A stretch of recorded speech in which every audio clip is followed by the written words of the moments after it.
भारत के सबसे रोमांचक गेमिंग प्लेटफॉर्म विंजो पर हैं 70 से भी ज्यादा गेम्स। तो खेलो अपने मनपसंद गेम्स और रोज जीतो करोड़ों के इनाम। Download now from winzogames.com। Game में वित्तीय जोखिम शामिल है और इसकी आदत लग सकती है। जिम्मेदारी और अपनी जोखिम पर खेलें।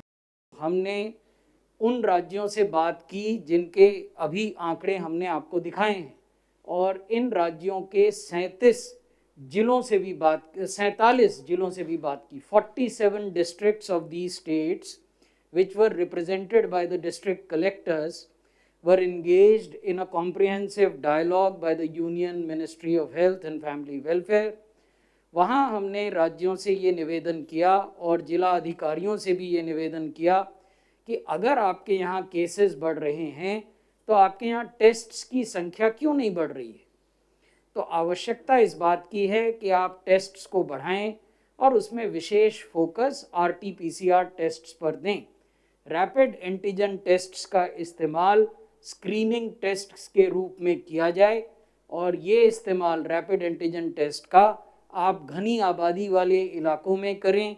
आप उन इलाकों में करें जहां क्लस्टर्स में नए केसेस हो रहे हैं और RT-PCR test preferred means of testing होना चाहिए और इसके अनुपात को आप 70% तक ले जाएं कुल टेस्ट्स के। तो ये पहला निवेदन हमने राज्यों को किया है। दूसरी बात जो हमने राज्यों से और जिला अधिकारियों से साझा की पिछले शनिवार को वो ये कि आवश्यकता है कि प्रभावी और तुरंत आइसोलेशन किया जाए। किनका आइसोलेशन किया जाए? जो लोग पॉजिटिव आ गए हैं टेस्ट में। हमने ये पाया कि अधिकांश राज्यों में आइसोलेशन नहीं हो रहा है और लोगों को कहा जा रहा है कि वो घर पर आइसोलेट कर लें, लेकिन उन्होंने घर पर अपने को आइसोलेट किया कि नहीं किया, इसकी निगरानी किया जाना आवश्यक है। जो आदमी घर पर आइसोलेशन में है, क्या वो घर के अन्य लोगों से मिलजुल रहा है, क्या वो घर से बाहर जा रहा है, उसकी भी निगरानी होना ज़रूरी है। और अगर आप ये सब नहीं कर सकते हैं तो आवश्यकता इस बात की है कि ऐसे लोगों को इंस्टीट्यूशनली क्वारंटाइन किया जाए या आइसोलेट किया जाए। और इसमें कोई नई बात नहीं है, पिछले 1 साल 2 महीने से हम ये करते आए हैं और बड़े प्रभावी रूप से करते आए हैं। दिल्ली ने ये किया है और ये करके ही दिल्ली ने अपने सर्जिंग नंबर्स पर काबू पाया था।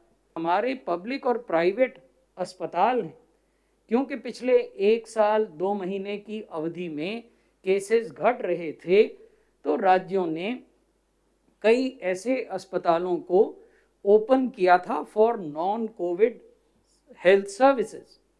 तो हमने राज्यों का अनुरोध ये किया है कि यदि आवश्यकता इस बात की है कि उन्हें पुनः परिवर्तित किया जाए into dedicated Covid facilities, so that decision must be taken and must be taken now. So there shouldn't be any delay in strengthening not only the private healthcare facilities catering to COVID but also public healthcare facilities. इसी प्रकार से इन अस्पतालों में यदि आपको health care workers की संख्या को बढ़ाना है तो उस पर भी आप ध्यान दें। चौथी अनुरोध जो हमने की है राज्यों से वो ये है कि कोविड एप्रोप्रिएट बिहेवियर को इन्फोर्स किया जाना चाहिए। और इन्फोर्स किए जाने का अर्थ ये है कि आपके पास जो भी संसाधन हैं आप परसुएड करें, कम्युनिटी के इन्फ्लुएंसर्स का इस्तेमाल करें, कानून का इस्तेमाल करें, फाइन करें।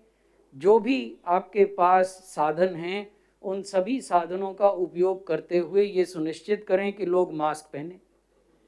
जो मास्क पहनते हैं वो ढंग से पहने, नाक और मुंह बंद रहें। मास्क गले पे लटकाने के लिए या कान में लटकाने के लिए नहीं है। उसी प्रकार से लोग अपने हाथों को धोएं साबुन और पानी से या सैनिटाइज़र से, भीड़ भाड़ वाले जगहों पर न जाएं। तो ये जो कोविड एप्रोप्रिएट बिहेवियर है इसकी ओर भी हमने ध्यान आकर्षित किया है।